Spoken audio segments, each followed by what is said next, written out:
Sebelum melanjutkan, jangan lupa subscribe dulu. Terima kasih. Bab 262 berakhir di sini. Mendengar perkataan Feng Jiu, senyum di wajah ketua ke semakin dalam. Namun, ketika dia melihat wajah semua orang di kerumunan di sekitarnya dan orang-orang yang telah jatuh terduduk di tanah, dia tidak dapat menahan diri untuk bertanya apa yang terjadi dengan orang-orang itu. Feng Jiu melirik ke arah orang-orang itu dan sudut mulutnya terangkat dengan sedikit kegembiraan saat dia menjawab, mungkin. Mereka telah diliputi keterkejutan.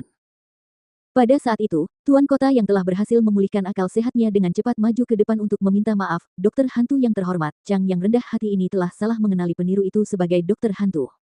Saya benar-benar, salah mengira itu dokter hantu. Apa yang terjadi di sini? Kepala menatap Feng Jiu dan Tuan Kota Chang dengan bingung, lalu berpikir dalam hati, apakah ada sesuatu yang besar terjadi di sini sebelum ini? Masalah itu sudah berlalu dan tidak perlu lagi diungkit. Sambil berbicara, dia menoleh untuk melihat sekelompok orang tua yang gemetar. Matanya menjadi gelap saat dia melangkah maju, untuk pergi ke hadapan mereka dan berkata, masalahnya berakhir di sini. Kalian semua bisa kembali. Mendengar kata-kata itu, beberapa pria yang berlutut di tanah merasa sangat lega hingga hampir menangis. Ketika mereka mendengar bahwa pemuda berpakaian merah itu sebenarnya adalah dokter hantu, mereka mengira semuanya sudah berakhir bagi mereka, dan itu adalah akhir dari keluarga Liu.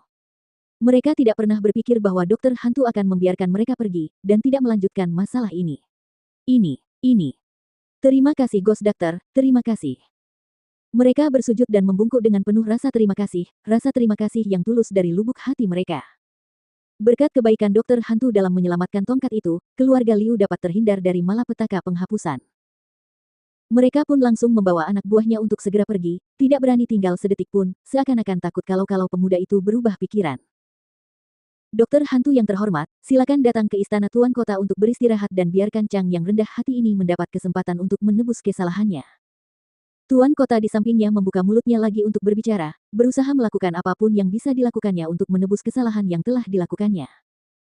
Kepala menatap tajam ke arah Tuan Kota Chang dan kilatan cahaya melintas di matanya. Memperbaiki kesalahan.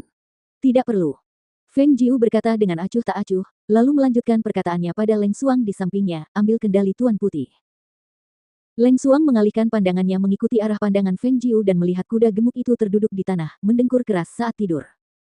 Meskipun dia bingung mengapa Nyonya ingin memiliki kuda seperti itu, dia tetap maju untuk mengambil kendali.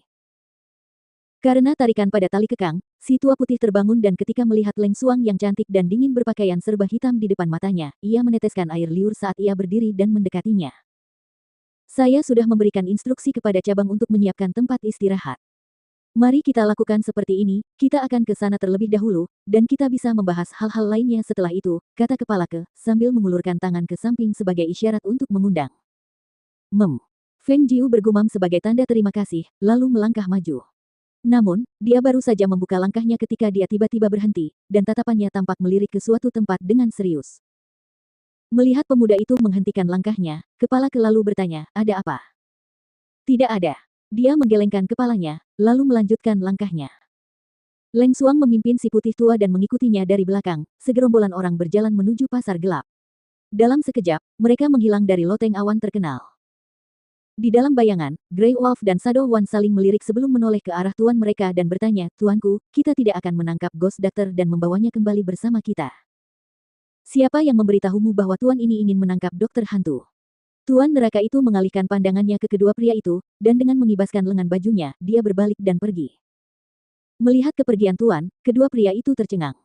Grey Wolf menekan suaranya dan bertanya, bukankah tuan datang ke sini hanya karena dokter hantu? Jika bukan untuk menangkap anak itu, lalu untuk apa kita datang jauh-jauh ke sini? Jangan bilang kita datang ke sini hanya untuk melihat dokter hantu. Shadow One melirik Grey Wolf sekilas lalu berkata tanpa ekspresi, mengenai pertanyaan itu, kupikir kau bisa bertanya kepada Lord. Begitu suaranya menghilang, dia langsung pergi juga. Tanya pada Tuan. Kau ingin aku dikuliti hidup-hidup oleh Tuan? Gerutu Grey Wolf, lalu mengumpulkan ki-nya untuk mengejar.